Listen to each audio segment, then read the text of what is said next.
Bonjour, c'est Pierre-Jean Vazel, entraîneur d'athlétisme à Athlétisme S Métropole et pour la Fédération française d'athlétisme. Bienvenue sur Athlètes mondiaux. Salut tout le monde, bienvenue dans ce nouvel épisode d'Athlètes mondiaux, le podcast 100% athlète qui donne la parole aux meilleurs athlètes du monde, aux meilleurs athlètes et aux meilleurs entraîneurs, car je vous propose un nouvel épisode hors série cette semaine avec Pierre-Jean Vazel, entraîneur actuel du lanceur de marteau français Quentin Bigot et ancien entraîneur de certains des meilleurs sprinteurs du monde, notamment les Français Christine Aron et Ronald Pognon, et le Nigérian Olusegun Fasuba, champion du monde en salle 2008 du 60 mètres et ancien recordman d'Afrique du 100 mètres. Dans cet épisode, PJ nous parle notamment de ses débuts comme entraîneur, de la relation entraîneur-entraîné et de ce qu'il retient de certaines expériences marquantes de sa carrière. Je lui ai également demandé ce qu'il pensait de la notion d'échec et de la place de l'ego dans le sport de haut niveau, mais aussi ce qu'il estime être sa responsabilité en tant qu'entraîneur. Si à un moment de l'épisode vous vous dites « Ah, ça intéresserait un tel ou une telle », envoyez l'épisode à cette personne. C'est comme ça que vous permettrez au podcast de se développer. Merci et bonne écoute. Salut PJ, bienvenue sur le podcast. Salut Mathilde. Une fois n'est pas coutume, je vais commencer par la question par laquelle je termine normalement, la question que je pose à tout le monde. Ce que j'aime le plus dans l'athlé, c'est que c'est un sport universel. Qu'est-ce que toi t'aimes le plus dans l'athlé ? Alors déjà, le podcast Athlètes mondiaux, franchement, c'est pas du tout des flagorneries, mais le podcast Athlètes mondiaux, c'est quelque chose que j'écoute vraiment, donc qui me plaît beaucoup. Donc ça me dérange du coup de faire partie des invités parce que ça sera un épisode en moins pour moi à écouter. Mais voilà, ça fait partie des choses plus généralement des rencontres. Au début, j'ai pas fait de l'athlétisme ou je suis pas devenu entraîneur pour faire ces rencontres-là, mais au final, avec du recul, ce qu'on retient, c'est les rencontres de gens de tous les pays, des personnalités hyper différentes qu'on n'aurait jamais croisées si on avait fait un métier, je dirais, en restant dans notre pays, parce que l'un des avantages et des particularités du métier de coach, c'est qu'on voyage beaucoup. Et quand je regarde tous les gens que j'admirais avant, quand j'étais petit dans la télé, et en fait, je les ai quasiment tous rencontrés et approchés et parlé, quelquefois interviewé aussi en tant que chroniqueur. Et ben, finalement, ce que je retiens de tout ça, c'est les rencontres. T'as pas été déçu après avoir rencontré certains ? Alors, je me souviens pas des mauvaises choses. J'ai une espèce de machine à recyclage dans la tête qui évacue les mauvaises choses et les mauvaises rencontres. Il y a que des bonnes surprises qui me viennent et des gens que j'admirais. Je pense à Merlin Hotep, par exemple, que j'ai rencontré un peu par hasard, championnat d'Europe en 2010. Elle était sur le bord de la piste d'échauffement en robe mousseline bleue, turquoise, en talons aiguilles, à lunettes de soleil comme ça. Je me suis dit, je vais pas l'approcher, c'est pas possible. C'était mon idole que j'étais petit. J'y vais quand même, je prends mon courage à deux mains. Hello, nanana. Je lui dis que je suis l'entraîneur de Christine Aron. Ah, t'es l'entraîneur de Christine Aron. Ah oui, j'ai vu. Et elle me sort toute sa saison. Elle a couru là, elle a fait tel chrono. J'étais bon, c'est quasiment mieux les pertes de Christine que moi. Et en fait, elle m'a interviewé, quoi. Je pouvais pas en placer une. Et en fait, je pensais qu'elle était glaciale, hautaine et qu'elle s'intéressait pas du tout aux autres. En fait, c'était totalement l'inverse. Elle connaissait les résultats de tout le monde, les carrières de tout le monde, et hyper ouverte et tout ça. Et en fait, on est resté en contact depuis. Donc, ça fait partie en fait des surprises. Des fois, on se donne une image de certaines personnes ou de certains athlètes qui correspondent pas du tout à ce qu'ils sont en vrai. Donc, moi qui ai toujours peur d'aller vers les autres et de les déranger, et quelquefois, c'est vrai, ils ont peur de moi ou je les dérange. Mais au final, il faut toujours essayer de faire le premier pas parce que on est rarement déçu en fait. Et cette passion de l'athlé, elle te vient de quelqu'un de ta famille ? Il y a quelqu'un qui t'a fait regarder l'athlé quand t'étais enfant ou t'es tombé dessus par hasard ? Alors l'athlé, ça a commencé un petit peu les Jeux de Séoul en 88. J'étais un peu petit, mais je regardais ça d'un œil distrait. Mais vraiment le coup de foudre, ça a été la foulée de Pérec à Tokyo 91. Je me souviens de l'engouement qu'il y avait autour de ses performances et qui montait tour après tour. Je sais pas du monde, il y avait 4 tours à l'époque. Et la finale, j'ai encore des frissons en y pensant parce que toute la famille regardait. On ne parlait que de ça à la télé en plus. Et la course est terminée, elle gagne, voilà. Et ben moi je suis parti courir en fait dehors. Je traversais le jardin, et je suis allé courir sur les rochers tellement j'étais énervé et plein d'énergie après avoir vu cette course-là. Donc c'est de là en fait que j'ai chopé le virus de l'athlé en fait, c'est en regardant Marie-Josée Pérec à la télé. De l'athlé en général ou plutôt de la course ?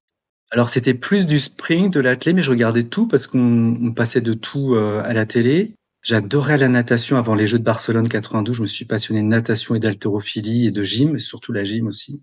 Mais ce qui passait le plus en fait à la télé, c'était quand même l'athlé.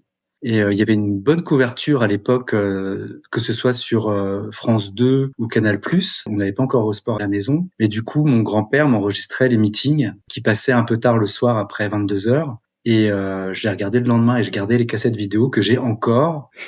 Et là, je suis en pleine numérisation en ce moment de ces VHS de l'époque. Et voilà, donc c'est par la télévision et en regardant les meetings que je me suis intéressé à l'athlétisme et j'ai commencé à analyser tous les épreuves avant d'en faire moi-même. Oui, justement, j'ai vu que tu avais fait de l'athlé, mais en faisant mes recherches, je suis tombée sur un article qui disait qu'en fait, même à l'époque où tu faisais de l'athlé, tu étais plus intéressé par les résultats des autres que par les tiens. Tu confirmes? Oui, alors il fallait faire un sport parce que le médecin avait dit que j'avais l'air palo et qu'il fallait que je bouge parce qu'en fait, à l'époque, je restais tout le temps enfermé pour peindre et dessiner. Donc, je sortais pas de chez moi. Voilà. Et mes parents m'ont inscrit à l'athlétisme, UNSS d'abord et puis en club à Pleumeur, l'ALP. Mais je me suis dit, bon, c'est un bon compromis, je vais faire plaisir à mes parents, mais en même temps, je vais découvrir d'autres statistiques parce que les entraîneurs, les dirigeants de club, tout ça, ils ont des bouquins. Et donc, je fais la connaissance de ces bouquins d'athlétisme, les statistiques et tout ça. Et donc, ça m'a encouragé à m'accrocher un peu à l'athlétisme. Mais toi, en tant qu'athlète, en tant que pratiquant, t'as jamais vraiment accroché? Ah si, je m'entraînais quand même sérieusement. J'étais hyper discipliné. Mais en fait, je m'entraînais sérieusement. Je m'entraînais 1 à 2 fois par semaine parce que le stade était un peu loin. Ok. C'était quand même à 5 kilomètres, donc il fallait que mes parents m'amènent en voiture. Et puis après, j'ai été inscrit à Lorient parce qu'il n'y avait pas de piste synthétique à l'époque, à Pleumeur. Et là, c'était carrément une demi-heure. Donc je faisais ça après le lycée 1 à 2 fois par semaine. Donc c'était pas énorme, mais j'étais super impliqué. J'étais un athlète très très trop discipliné en fait. J'essayais de faire tout ce que disait l'entraîneur. Pourquoi trop? Parce que j'étais jeune en même temps, mais comment dire, je me mettais beaucoup de pression en fait. Avant les compètes, j'avais systématiquement un torticolis, donc c'était horrible en fait. Mais je me dis heureusement que je suis pas devenu athlète et heureusement que je suis pas devenu danseur parce qu'au début, quand j'étais petit, je voulais devenir danseur ou gymnaste. Ok. Et quand je vois les sommes d'entraînement auxquelles sont soumis les enfants, moi je serais rentré dedans à fond, mais à fond. Il m'aurait dit de faire 4 heures, j'aurais fait 10 heures, donc je me dis tant mieux, voilà. Et c'est à l'adolescence que tu t'es rendu compte que t'associais les chiffres, les couleurs et tout ça? Alors je m'en suis rendu compte très très tôt, mais pour moi c'était une chose normale. Et c'était les autres qui étaient pas normaux Oui. en fait. Comment tu vois pas le sein rouge? Enfin il est rouge. Donc Tu peux peut-être expliquer un peu pour les gens qui te connaissent pas? j'ai comment ça s'appelle, un syndrome qui s'appelle la synesthésie. Donc synesthésie c'est un mot un peu barbare. Syne ensemble et esthésie c'est les sens. Donc c'est les sens qui se fonctionnent ensemble et en l'occurrence, moi ils se fonctionnent un peu tous ensemble, mais l'une des synesthésies les plus communes en fait, ça va être graphème couleur. Donc on associe le graphème, les chiffres, à des couleurs. Voilà. Et donc pour moi, chaque chiffre est associé à une couleur, à des sons, à des mouvements, des positions dans l'espace, etc. Donc pour moi, c'est normal. Quand on est enfant, on a l'impression que, enfin moi je croyais que c'était pour tout le monde pareil, mais je voyais pas trop de répondants quand j'évoquais mes sentiments, mon ressenti par rapport aux Oui. choses. Donc ça m'a renfermé totalement. Refuge dans la peinture et le dessin. Ensuite, ça a été les chiffres d'athlétisme parce que j'ai commencé à analyser les vidéos que m'enregistrait mon grand-père pour sortir un tas de chiffres. Donc voilà, c'est comme ça que cette synesthésie prend forme en fait dans ma vie, mais dans d'autres, c'est totalement différent. Ok, mais quand tu regardais ou quand tu regardes une compète, quelqu'un qui court, ou tu vois aussi des choses ou c'est juste les chiffres qui te parlent? Alors je vois des choses, je sens des choses aussi parce qu'il y a une synesthésie qui s'appelle la synesthésie miroir, il me semble, où on sent dans son corps ce qu'on voit. Donc par exemple au cinéma, s'il y a quelqu'un qui se prend un coup de couteau, je le prends aussi. Ah, ça me fait Ok. bizarre. Donc et ça me fait des couleurs et je ne sais pas, un tas de tous les sens en fait qu'on peut imaginer. Tout est mélangé chez moi. Et ça t'aide pour coacher? Alors ça m'aide pour coacher, ça me donne un avantage parce que ça me donne une mémoire, ça me donne des ancrages en fait dans la mémoire parce que j'ai pas juste le souvenir du chiffre, mais j'ai aussi le souvenir de la couleur, du bruit, de où est-ce qu'il se trouve dans l'espace, où est-ce que je me trouve par rapport au chiffre et tout ça. Donc tout ça c'est ancré. Donc ça me donne connaître les perfs des uns et des autres et des entraînements etc. Ça me donne et en plus visualiser ça dans l'espace, ça me donne un avantage. Le fait d'être constamment en train de travailler aussi, ça me donne un avantage. Plus on travaille en général, plus on est performant, même si ça a ses limites aussi. Et je les ai éprouvées bien comme il faut. Et puis, ben voilà, la mémoire en fait m'aide pas mal. Ok. T'as arrêté quand de pratiquer l'athlé et pourquoi? Interclub 2011, j'ai fini là un coup de main où j'ai fait un 110 mètres haies et j'ai été disqualifié pour faux départ. Par contre, deuxième tour, j'ai fait une bonne course, voilà. Et puis j'ai fait départementaux après parce qu'il fallait faire 2 compètes pour avoir des points pour le club, les points à la fin de l'année. Et donc voilà, j'ai dû être médaillé aux départementaux Essonne 91 en 2011. Mais sinon, ma dernière compète avant, c'était 2006 aux interclubs aussi. Et j'ai arrêté parce que j'ai commencé à entraîner en 2004 et je continue à m'entraîner aussi, mais par habitude, je dirais. J'étais à Cesson à ce moment-là, j'étais entraîné par Dominique Duvigneau et j'aimais beaucoup m'entraîner. J'aimais beaucoup le groupe. Mais bon, j'ai commencé à voyager pas mal aussi. J'étais aussi sur mes 2 dernières années des Beaux-Arts et ça faisait trop. J'étais plus du tout intéressé. Alors déjà à l'époque, j'étais pas trop intéressé par mes performances, mais quand j'ai commencé à entraîner, là, voilà, c'était plus du tout. J'avais plus du tout envie de progresser ou quoi. Tu peux nous raconter un peu comment t'as commencé à entraîner? Parce que c'était pas prévu, si j'ai bien compris. Non, donc j'avais 23 ans. Donc j'étais étudiant aux Beaux-Arts à Rennes en 4e année, 3e, je sais plus quelle année j'étais. Et d'abord, j'ai commencé à écrire pour le site internet de l'I2AF, qui s'appelle maintenant World Athletics. Donc c'était aussi par hasard, il y avait un forum dans lequel j'étais assez actif, un forum anglophone, et je sais pas si les gens savent ce que c'est qu'un forum aujourd'hui. C'était l'ancêtre des réseaux sociaux. Non mais je pense qu'il faut préciser parce qu'il y a plus de forum aujourd'hui. C'est comme quand moi je parle du Skyblog, Athlète Mondial a commencé sur un Skyblog. Et donc c'est une sorte de réseau social que l'I2F avait à l'époque, et donc on était quelques-uns à écrire dessus sur l'actualité, sur l'entraînement, etc. Enfin, tas de choses. Et puis un beau jour, c'était au mois de juin, la correspondante pour la France de l'I2F, qui s'appelait Carole Fuchs, me propose d'écrire la bio de Marie-Jo Pérec pour sa retraite. Elle me dit, bon ben, je sais que ça te ferait super plaisir d'écrire pour elle, je sais que tu connais super bien sa carrière et tout. Voilà, c'est pour demain et tout. Ok, je le fais. J'avais pas du tout parlé ni écrire en anglais. Hein, moi, j'avais eu 12 au bac en anglais, donc ça suffit pas pour écrire un article. Et donc, je l'ai écrit quand même avec l'aide d'une copine qui me l'a corrigé, tout ça. J'avais le arabe à côté de mon ordi et voilà, j'ai mis des heures pour écrire cette bio. Et puis, le résultat était pas mal finalement. Et puis, vers l'été, comme ça, Carole doit partir au Canada et donc elle propose mon nom pour l'I2F pour devenir le correspondant pour la France. Donc j'ai fait beaucoup de meetings dans cette année 2004, si je me trompe pas. J'allais sur les compétitions en fait, hein, et sur certains je faisais des présentations et des reportages, donc c'était avant et après. Et en plus, je commençais déjà à faire des stats pour l'ATFS, c'est l'association des Track and Field Statisticians, c'est une association mondiale des statisticiens. Donc moi j'aimais bien corriger en fait les erreurs, et je me souviens que pour un jeune sprinter de l'époque nigérian, Olusoshi Fasuba, on avait 2 tailles différentes, 1m85 et 1m65. Donc faut départager. En fait, il s'avère qu'il fait 1m75 parce que je suis allé lui demander.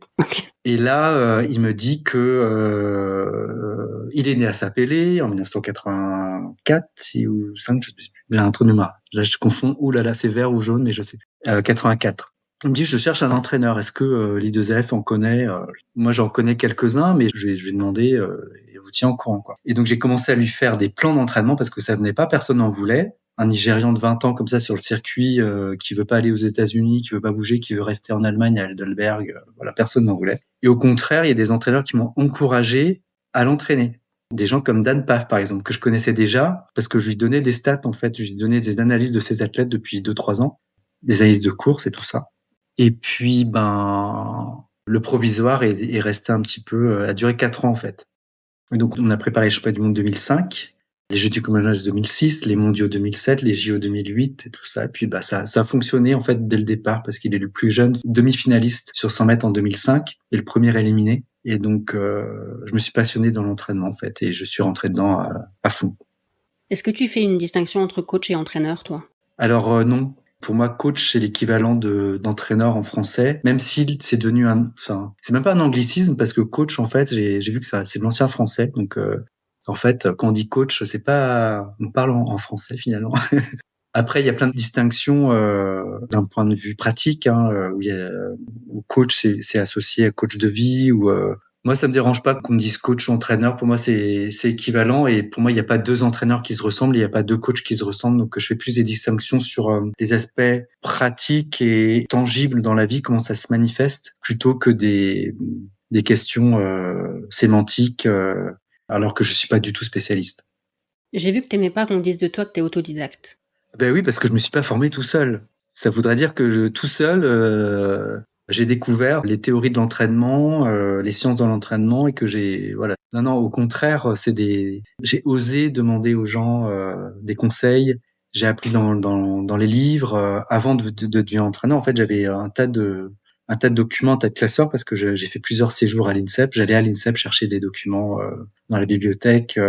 Internet commençait à se développer à l'époque, on parle il y a 20 ans, un peu plus de 20 ans, et il y avait quelques trucs sur Internet, mais il y avait aussi des contacts d'entraîneurs ou d'athlètes ou d'anciens athlètes, donc j'essayais de contacter tout le monde pour apprendre, ça c'était avant de devenir entraîneur, et tout ce que j'apprenais en fait pour les statistiques et pour obtenir des résultats, en fait, il y a filtré dedans des données d'entraînement, des concepts d'entraînement que je digérais malgré moi, et que j'intégrais. Et en fait, quand je suis devenu entraîneur, ça m'a servi. Et j'ai d'autant plus creusé ce rayon-là, ce rayon entraînement que j'en avais besoin, en fait. Et donc, autodidacte, non, c'est vraiment, il y a rien de plus loin de moi qu'autodidacte, quoi. Je sais très bien chaque chose que j'ai apprise, je sais où je l'ai apprise, dans quelles circonstances et avec qui et à qui je les dois. Je pense que quand les gens disent autodidacte, ils parlent peut-être plus de l'absence de diplôme à la base. Alors ça aussi, les diplômes, je les ai eus dès qu'on a demandé en fait en 2006 parce que donc j'entraînais Fasouba à partir de 2004 et comme ça a bien marché évidemment, on est sollicité et donc j'ai commencé à entraîner un sprinter français qui s'appelle Ronald Pognon qui venait de faire moins de 10 secondes, donc un très grand athlète. Et là, la fédération française m'a demandé de passer des diplômes. Je me suis inscrit, j'ai passé mon premier diplôme à l'époque et voilà, j'ai eu mon diplôme. Sauf qu'en fait, c'est resté cette étiquette journalistique en fait de l'autodidacte, du très jeune autodidacte sans diplôme, mais resté jusqu'à très très longtemps. Aujourd'hui, on me dit plus que je suis très jeune, par contre c'est parti. Autodidacte, je pense que ça reste encore. Mais voilà, donc il faut des étiquettes et j'étais voilà, celui qui sort de nulle part. Très jeune, c'est vrai que j'étais très jeune, mais ça faisait un petit moment que j'étudiais, donc je me sentais un peu vieux voilà. Autodidacte, pas du tout, puisque j'avais des mentors incroyables comme Dan Pfaff, par exemple. Et puis, j'avais des diplômes, donc. Je me souviens que la première fois qu'on s'est rencontrés, je te connaissais pas et je me demandais, je pensais que tu étais athlète en fait. J'ai jamais pensé que tu étais entraîneur à l'époque. Je sais plus quel âge t'avais, mais ça devait être, je pense que c'est 2006. Ouais. T'étais plus jeune que certains athlètes, donc quand on ne connaît pas.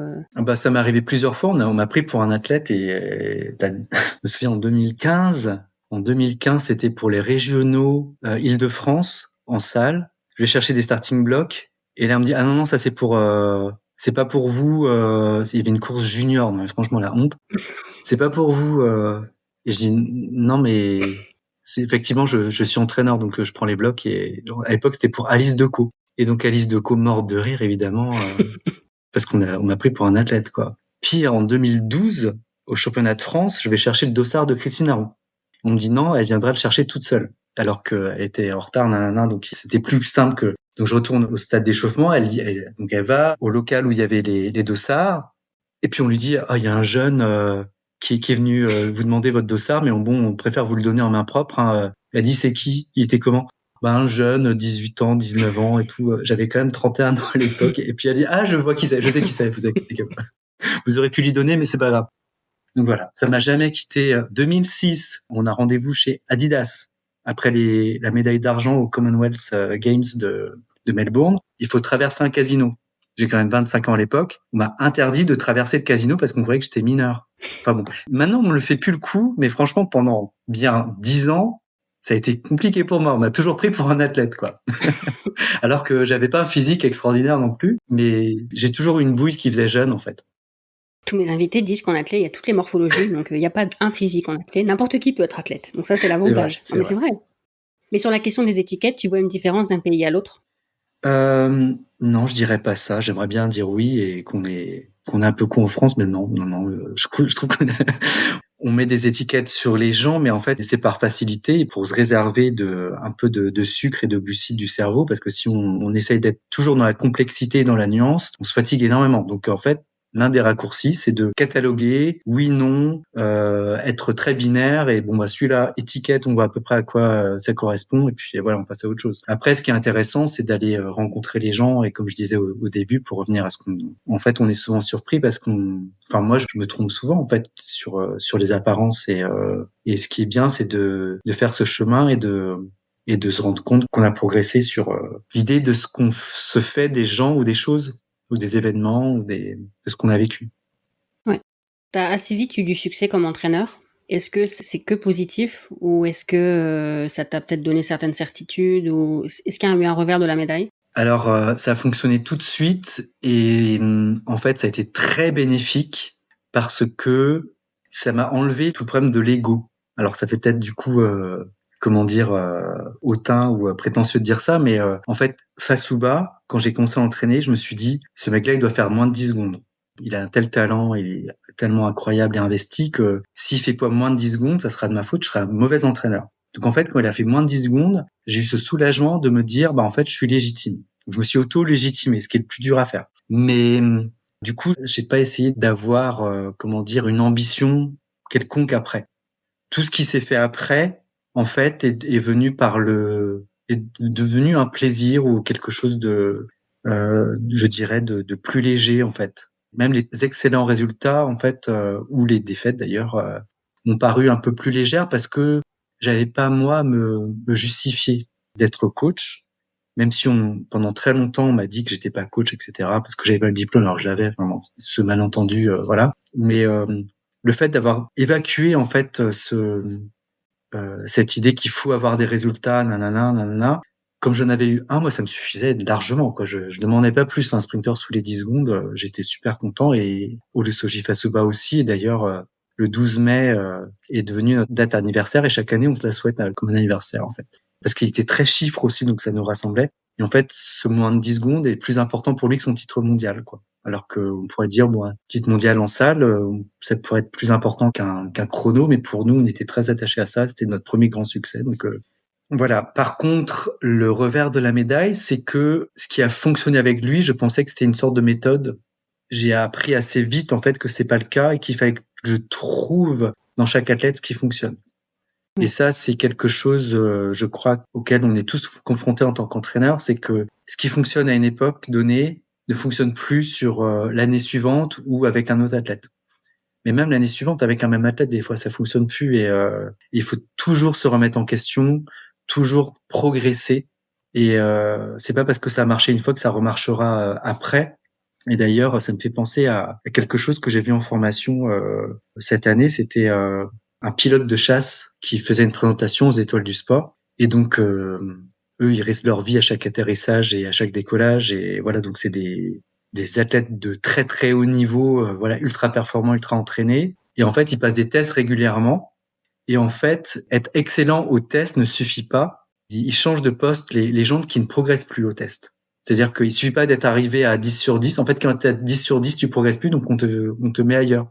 Ce qu'ils veulent, c'est des gens qui progressent, qui sont en progrès. Et donc moi, j'ai constaté ça avec les athlètes ou avec les coachs. En fait, il faut être toujours en situation de progrès. Alors pas tous les jours, parce que ça devient infernal, mais tout le temps proposer des exercices qui permettent de progresser. Et ça permet de rester éveillé, concentré, motivé, et de pas s'enfermer dans une routine ou dans des réflexes qui deviennent usés et devenir donc contre-performants. Donc, je pense que c'est pour ça en fait que dans ces pilotes de ligne, c'est super important d'être dans des situations de progrès parce qu'on reste éveillé, imaginatif, créatif et réactif.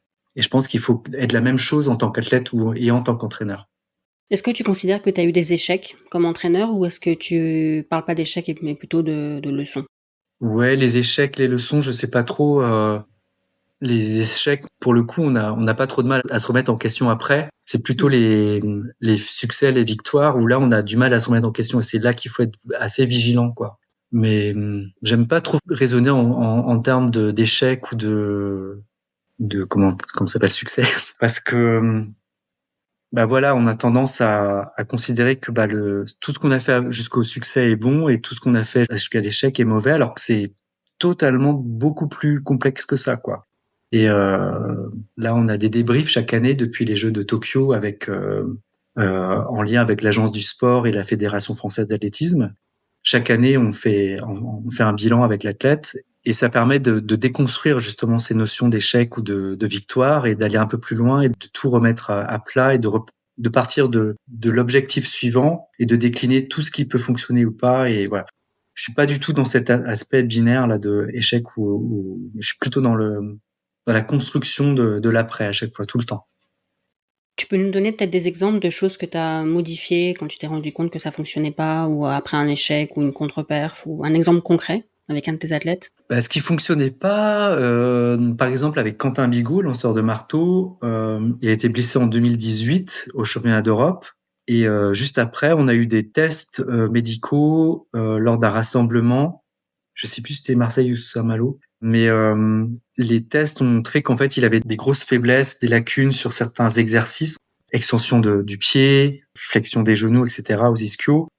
Et du coup, ça a permis de mettre le doigt sur des grosses lacunes qu'il y avait dans nos entraînements. Et donc, on est reparti de plus belle avec des choses très ciblées à faire, quoi. Donc, il n'a pas été blessé à cause de ça, mais peut-être, on ne sait pas. Il s'est fait mal au dos à l'époque. Mais du coup, ça lui a permis de se renforcer et d'aborder la saison 2019 plus fort, en fait, en termes physiques et aussi dans une programmation plus conséquente, quoi. Parce que c'est très facile d'oublier des choses à l'entraînement. On fait tellement de choses en lancer.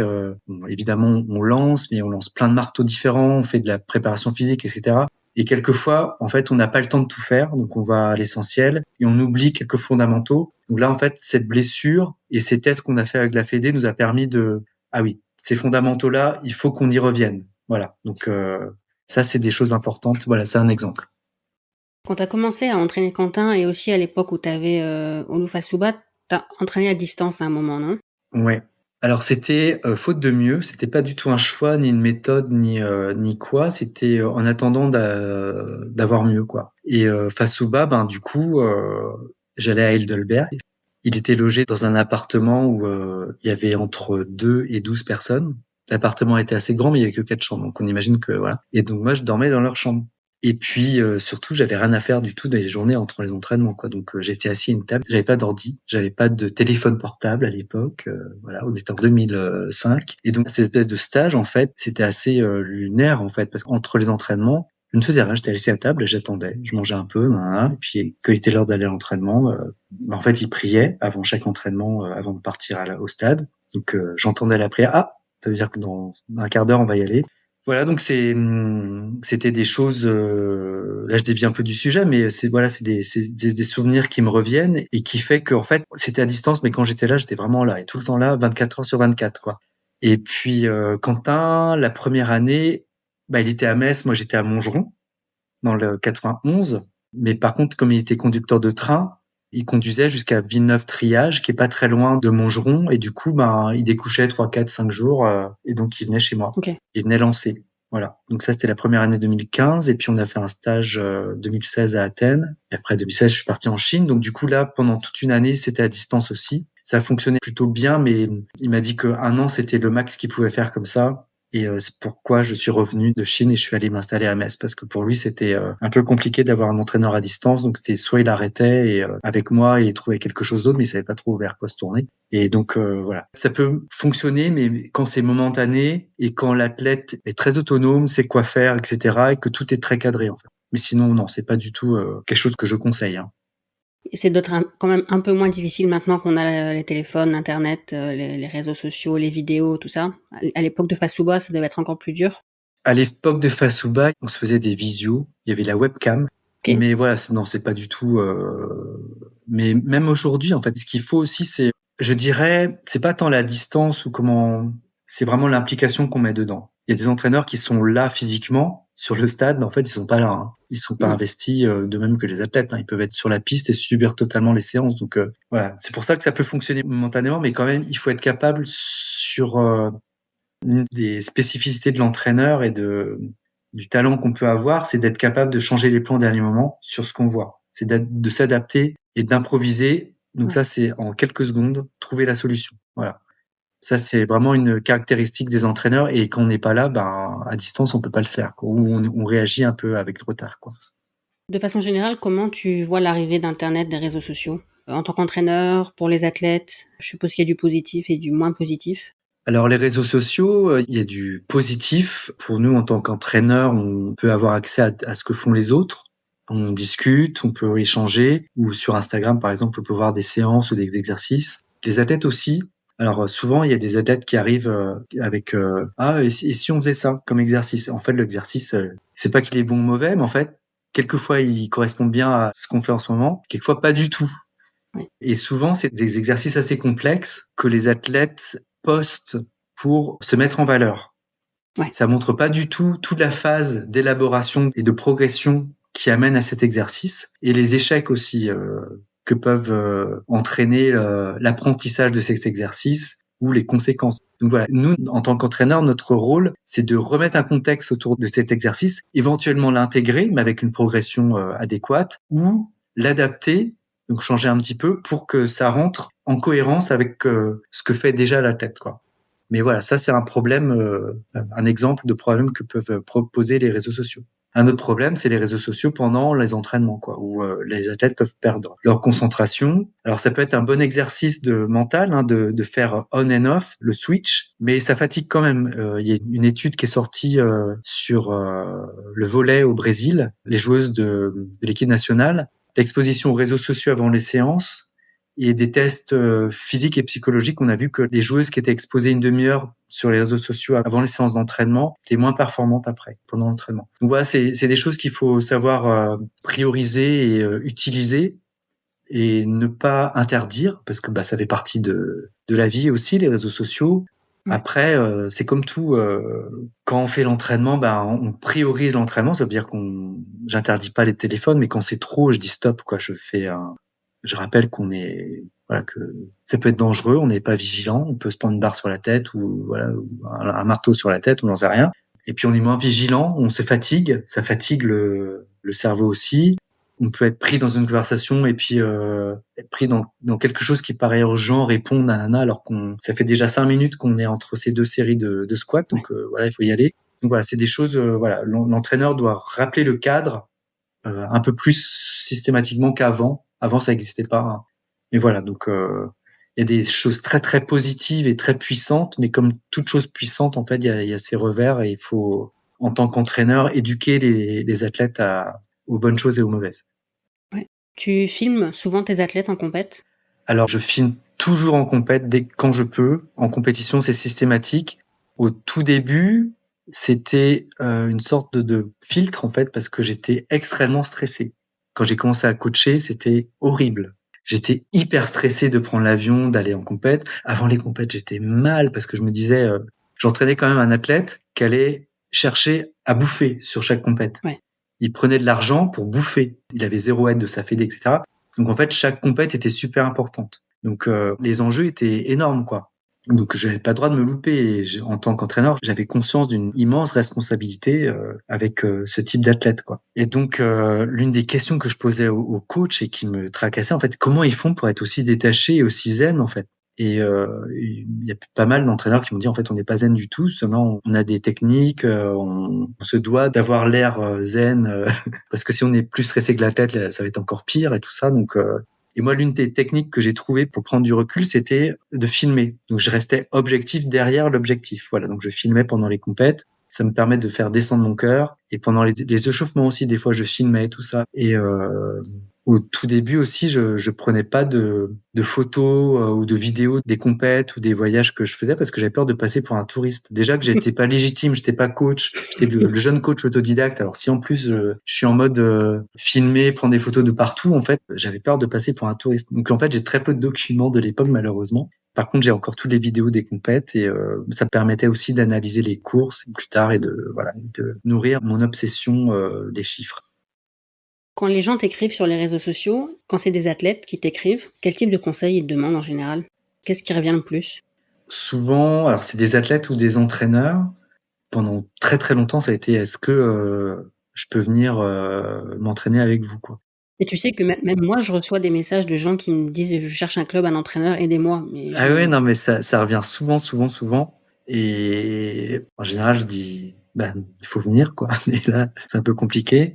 Ou des clubs, aussi beaucoup d'athlètes qui recherchent des clubs. Après, des fois, j'ai des questions plus précises d'athlètes. C'est souvent sur le sprint parce que j'ai encore une image de coach de sprint, même si ça a changé un petit peu où je reçois des questions sur le marteau. Ça va être des questions techniques.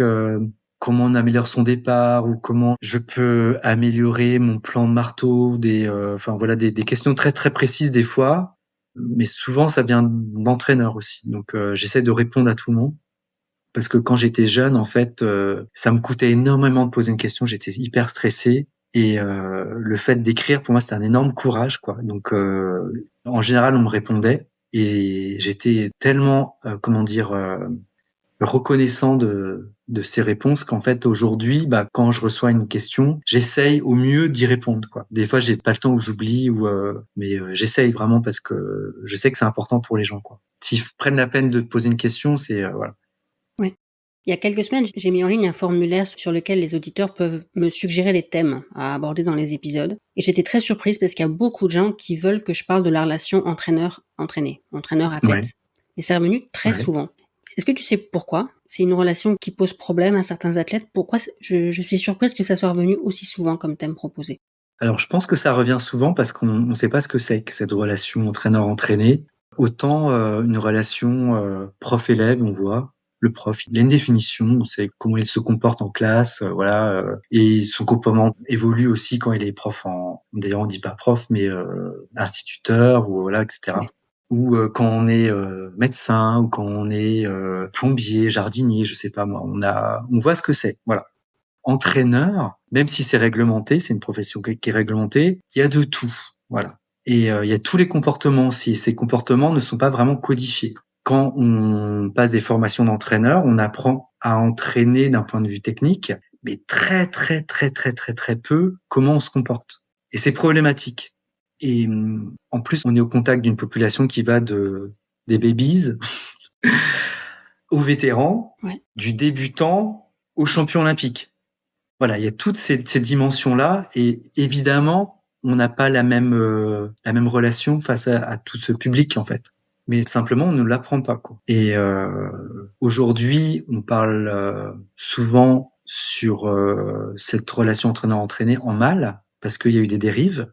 Et Ouais. c'est tout à fait normal qu'il y ait des dérives, malheureusement, parce que, d'une part, il y a un problème de formation, il y a un problème de définition de ce que c'est que l'entraîneur, avec toutes ces fonctions qui varient avec le public qu'on a. Et il n'y a pas de ligne directrice, en fait, en France. Dans d'autres pays se sont dotés de lignes directrices, souvent extrêmement dures, en contrepoint, en fait, par rapport aux problèmes qui se sont passés. Je pense à Safe Sport, par exemple, qui a édité des lignes directrices et auxquelles ont adhéré des fédérations comme en Grande-Bretagne ou au Canada ou aux États-Unis. Et quand je décris en fait ces lignes directrices à mes collègues français, ils sont là, ah bon, on peut pas écrire un email à un athlète en privé, on peut pas avoir une discussion privée avec un athlète sans qu'il y ait un témoin oculaire auditif. Ah bon, on peut pas faire ça. Et en fait, je dis voilà, c'est Safe Sport. Et si l'entraîneur est accusé de comportement inadapté, en fait, on peut regarder comment il s'est comporté par rapport aux lignes directrices et ça vient en circonstances aggravantes pour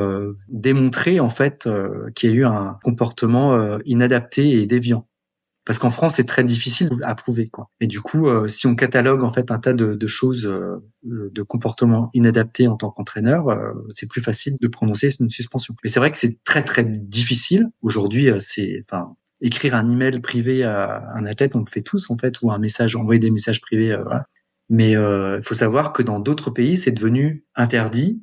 Donc, ça peut éventuellement arriver en France. Et nous, en tant qu'entraîneurs, ces choses-là doivent, au lieu de nous choquer, etc., nous questionner sur notre rôle, la façon dont on entraîne aussi.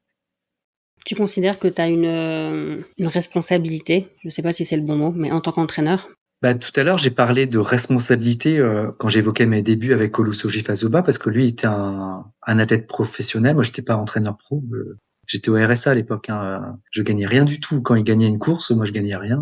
Il prenait en charge mon mon biais quelquefois, ou quelquefois c'est quand il y a du succès, là j'étais invité par l'organisation, mais voilà, j'avais cette responsabilité parce que lui, il gagnait très peu d'argent et le peu d'argent il gagnait sur les meetings.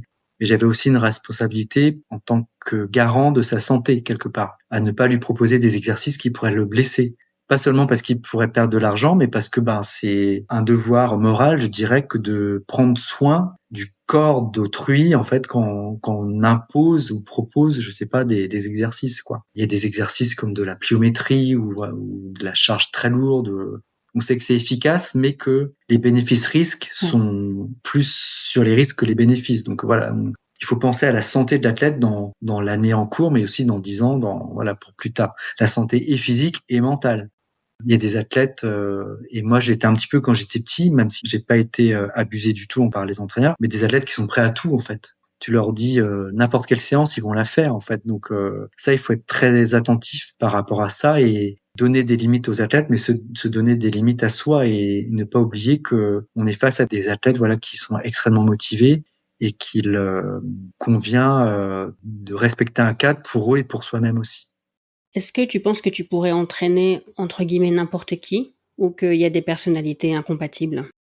Je pense que je peux pas entraîner n'importe qui et tout le monde n'a pas envie de s'entraîner avec moi d'ailleurs, parce que peut-être que ça les correspond pas. Enfin, j'en sais rien quelle idée ils ont de moi. Enfin, je suis quelqu'un qui s'adapte beaucoup à la personne, même si je suis extrêmement exigeant, je pense. Je mets beaucoup d'eau dans mon vin parce que j'ai fait des choix très forts moi en tant qu'entraîneur. J'ai déménagé plusieurs fois et l'entraînement prend une énorme partie de ma vie.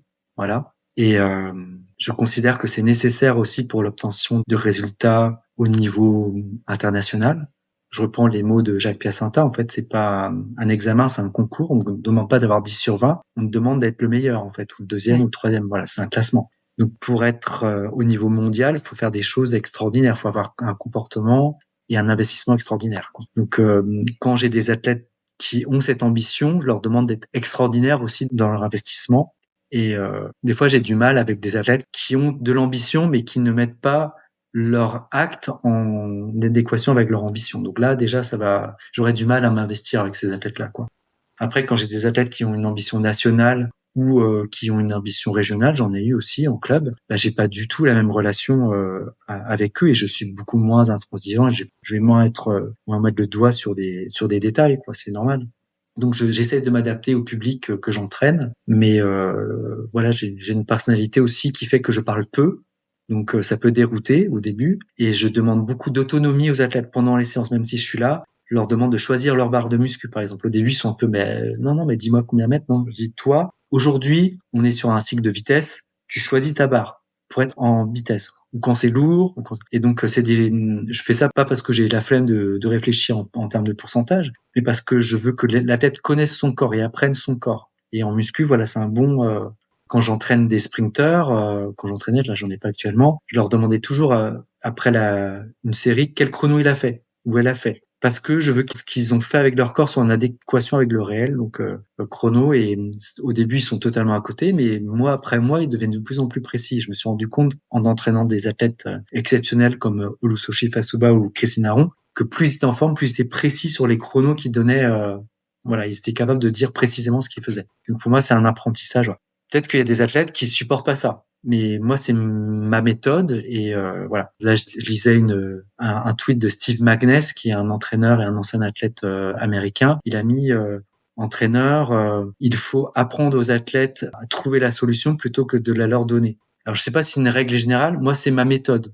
Mais je sais que c'est pas une vérité universelle. Il y a des entraîneurs qui sont totalement différents et qui ont énormément de succès et que ça fonctionne très bien avec eux. Mais voilà, c'est leur personnalité qui est comme ça. Moi, elle est différente et donc j'entraîne avec ma personnalité. Après, c'est vrai que je dois toujours poser un cadre parce que comme je m'adapte beaucoup et que je suis très à l'écoute de l'athlète, je suis d'autant plus cadré par rapport à la vie privée. Voilà. Moi, mes athlètes, ils connaissent rien de ma vie privée. Et eux, ils peuvent m'en parler et tout ça.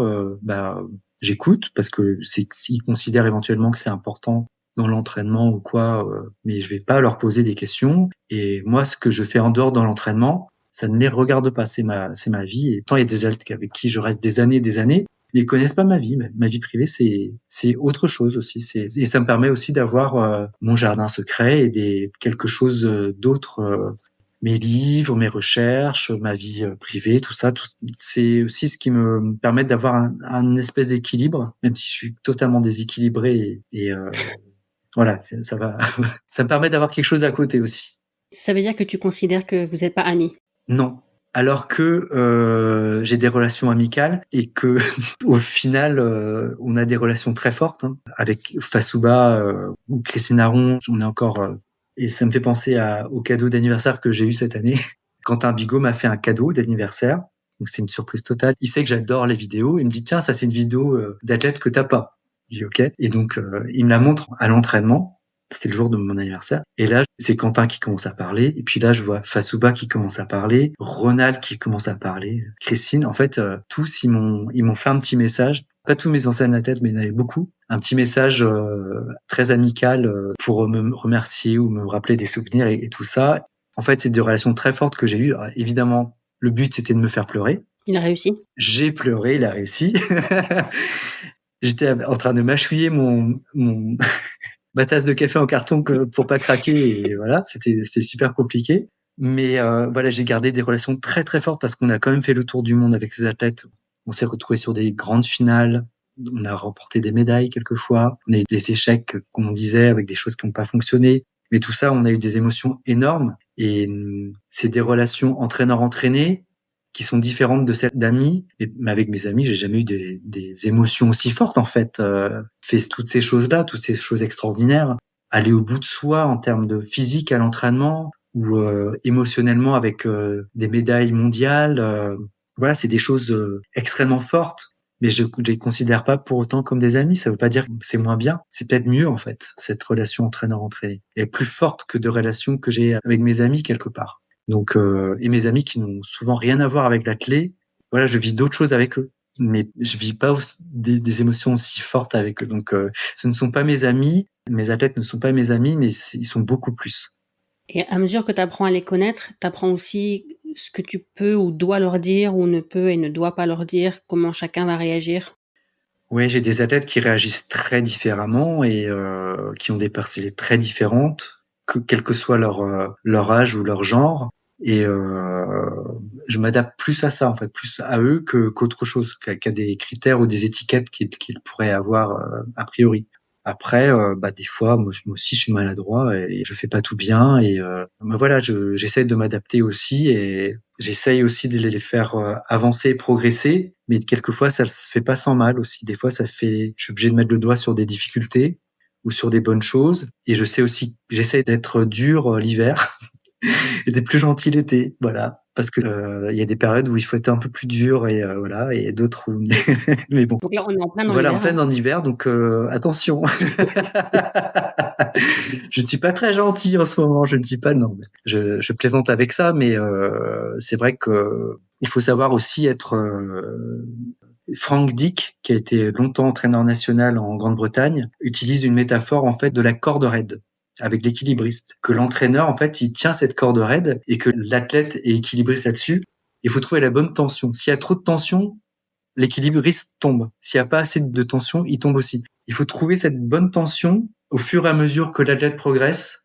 Il faut changer la tension. Il faut jamais être sur sur les mêmes choses. Voilà. Donc j'ai trouvé que c'était une bonne métaphore et quand l'athlète progresse, voilà, il faut savoir manœuvrer cette tension-là. Et quelquefois, l'athlète tombe et ça veut dire qu'on s'est trompé et qu'il faudra. Heureusement, il y a un filet en dessous mais faut pas le faire tomber trop souvent parce que sinon il part ou il se casse une jambe. Donc voilà, c'est très important. Voilà, cette métaphore me suit beaucoup. Oui, et puis il y en a qui sont plus résilients que d'autres. Il y en a Ouais, pour qui tu vas pouvoir mettre le doigt sur ce qui va pas, et puis d'autres ouais, que ça va complètement déstabiliser ou ouais, décourager. ouais. Et il faut pas avoir peur de perdre l'athlète. Ok. C'est très difficile parce que nous, en tant qu'entraîneurs, on est aussi précaires. On dépend des résultats des athlètes et très peu de l'inverse. Mais quelquefois, enfin, il y a des entraîneurs qui sont là depuis très longtemps et voilà, peu importe leurs résultats. Mais en général, on est plutôt dépendant des athlètes et de leurs résultats. On a peur de les froisser et qu'ils partent. Et on voit chaque année des turnovers énormes et quelquefois des athlètes ne progressent plus trop parce que peut-être que les entraîneurs n'osent pas mettre le doigt là où ça fait mal. Je pense qu'il faut prendre ce risque-là. prendre le risque de perdre des athlètes quelquefois, parce qu'il faut les pousser là où ils n'ont jamais été. Et c'est très inconfortable parce que les athlètes ont besoin aussi d'être rassurés, d'être dans ce confort. Mais sauf que c'est ça qui leur fait performer à un moment donné. Mais s'ils restent dans ce confort, ils progressent plus. Ouais. Et ce qui compte, c'est le progrès. Mais quelquefois, ils osent pas y aller, donc il faut les pousser un petit peu. Il faut trouver les ressorts pour les faire avancer. Et quelquefois, quand ils restent un peu bloqués, il faut les bousculer, quitte à passer pour le méchant ou à celui qui est un peu ingrat ou quoi, ou je sais pas. Mais voilà, il faut pas avoir peur de passer pour le chiant ou le coach casse-couille, quoi. Ouais. Mais voilà, des fois je pense que je passe auprès de mes athlètes pour l'emmerdeur ou voilà, mais voilà, je prends ce risque quelquefois. Mais c'est toujours avec bienveillance et je pense que c'est jamais pour me faire plaisir à moi que je demande certaines choses aux athlètes, quoi. Je pense que j'ai fait suffisamment d'efforts et de sacrifices où j'ai pas peur de dire que c'est des sacrifices parce que il y a des choses qu'on met de côté dans sa vie pour faire d'autres choses, donc que ce soit sacrifice, effort ou mais en tout cas, tout ce que je fais pour les athlètes, c'est d'une manière bienveillante, y compris quand je dis à un athlète stop, je ne souhaite plus t'entraîner ou quoi. C'est aussi pour moi, parce que si je suis plus assez disponible pour cet athlète, je ferai un mauvais taf aussi. Donc il faut que l'athlète trouve autre chose. Donc c'est autant pour moi que pour l'athlète en question, quoi. Et ça t'arrive d'imposer des choses quand l'athlète est pas d'accord et que tu dis t'as pas ton mot à dire, un exercice en particulier ou quelque chose qu'il ou elle voudrait pas faire? Oui, ça peut arriver. Les ischios, par exemple, personne n'aime faire les ischios, les abdos. Donc, des fois, voilà, allez, on y va, hop. Les abdos, en général, voilà. Même si, en ce moment, on a une bonne routine là-dessus, quelquefois, il a fallu ramer pour imposer et des fois imposer ou des fois quand je vois que certains étirements ou voilà, là j'impose. Mais bon, c'est des choses très ponctuelles où le dire j'ai pas une lubie où tout d'un coup Ouais. il faut aller s'entraîner sous la pluie pendant un mois pour être résilient en compète, quoi. Enfin, je sais pas où là t'imposes des trucs qui sont vraiment violents où il faut faire. Enfin, non, j'ai pas de lubie en fait auquel je m'accroche et auquel mes athlètes viennent. Enfin, se plient malgré eux. Voilà. Donc ça va être des petites choses, voilà, que j'impose. Voilà. Mais souvent c'est par le dialogue et à chaque fois j'explique. Quelquefois, j'ai pas le temps d'expliquer, on les fait parce qu'il y a urgence, mais la plupart du temps, je sais pourquoi je demande à faire telle chose, quoi. Donc, souvent, c'est compris et c'est assimilé et elles sont d'autant plus efficaces, ces choses-là, que l'athlète comprend ce qu'il a à faire. J'ai horreur d'entraîner des athlètes qui ne cherchent pas à comprendre. Je trouve pas ça du tout intéressant parce que il faut que l'athlète adhère. L'un des grands principes de l'entraînement, c'est l'adhésion de l'athlète aux exercices d'entraînement. S'il adhère pas, ça peut être la meilleure séance du monde, le meilleur exercice du monde. S'il subit cet exercice, et là on en revient aux réseaux sociaux, s'il fait des abdos en regardant ses réseaux sociaux, ça va pas marcher. Il faut le faire avec l'intention de l'exercice ou de le faire avec quand on fait des abdos, le faire en intention d'être grand et de presque même de lancer, quoi. Quand on fait des squats, d'être suffisamment explosif, même quand c'est lourd pour être en situation de départ ou qu'on fait voilà des exercices d'extension, on franchit une haie, etc. Il faut être habité par ce qu'on fait. Si on impose des choses aux athlètes qui subissent, ils n'habitent pas leur séance et donc ça fonctionnera pas. Il me semble avoir vu ou entendu en faisant mes recherches qu'à l'époque où t'entraînais Olufa Suba, il voulait pas faire de muscu. Oui, Il y a pas une histoire comme ça ça? c'est vrai, ouais. Et que t'as dû le convaincre de l'utilité de la muscu.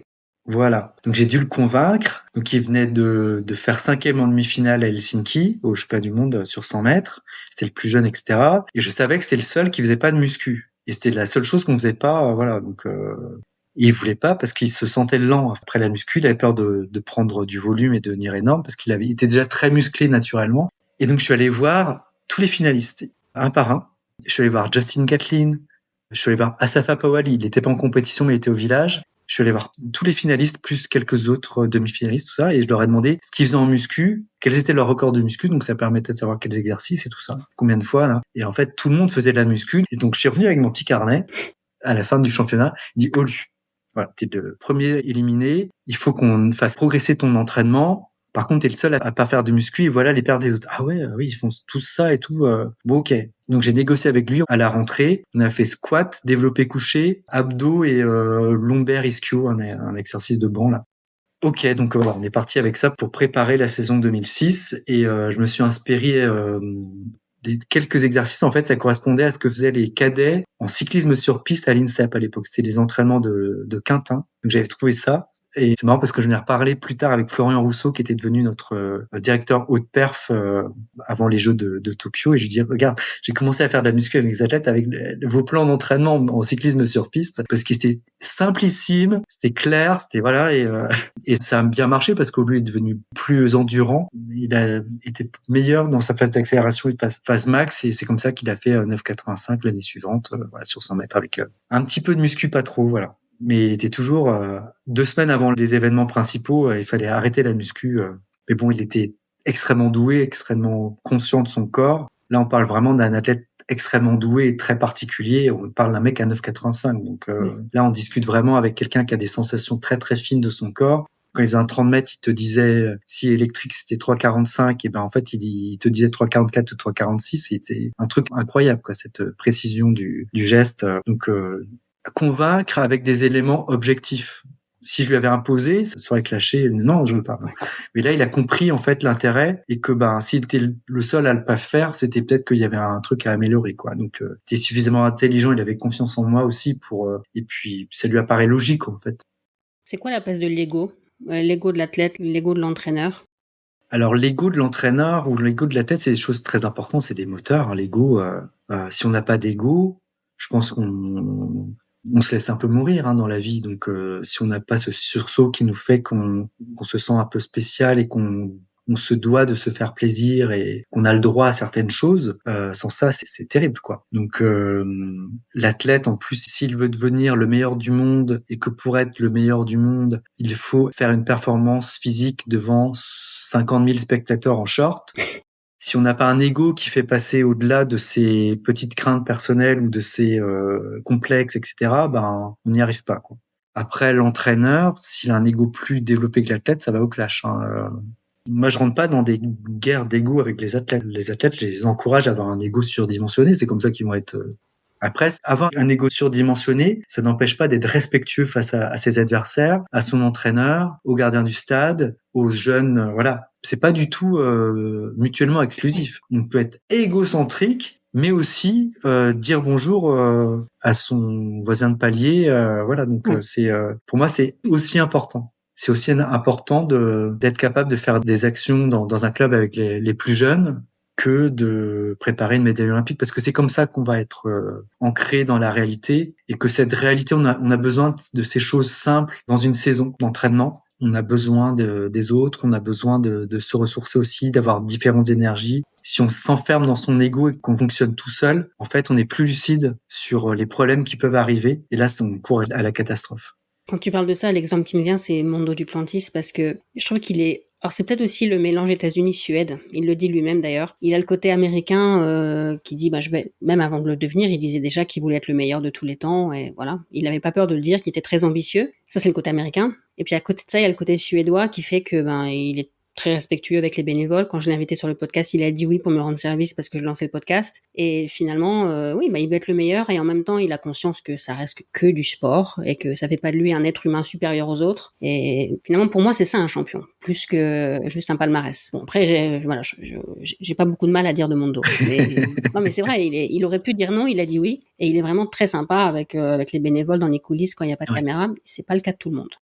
Mais c'est vrai aussi que je suis indulgent par rapport aux athlètes, parce que certains aussi ont un entourage qui favorise cet ego, parce qu'ils savent que c'est important pour eux. Et du coup, j'en reviens à ce que je disais tout à l'heure, les entraîneurs des fois n'osent pas dire écoute, là c'est pas correct ce que t'as fait, quoi. Parce que peut-être que c'est un peu décalé par rapport à l'entraînement aussi. Donc on est plus trop sur le cadre entraîneur-entraîné. Mais quand il y a quelque chose, quand l'athlète se comporte mal avec des bénévoles ou des jeunes, ou j'en sais rien, avec des adversaires, ou dans un hôtel, ou j'en sais rien, je pense qu'il faut pas avoir peur de leur dire, parce que c'est pour le bien de tout le monde en fait. Oui. C'est pour leur image, c'est pour notre image, parce qu'en tant qu'entraîneur, on est associé à l'athlète en question. Et puis en fait, on passe de bien meilleurs moments en stage, en compétition, quand on se sent bien aussi accueilli. Et puis, on garde de meilleurs souvenirs aussi. Puis, comment dire, voilà, on est dans l'échange. Et moi, ce que je retiens des compétitions, c'est les bons moments, si pas seulement les résultats bruts, oui. Même si c'est ça qui compte.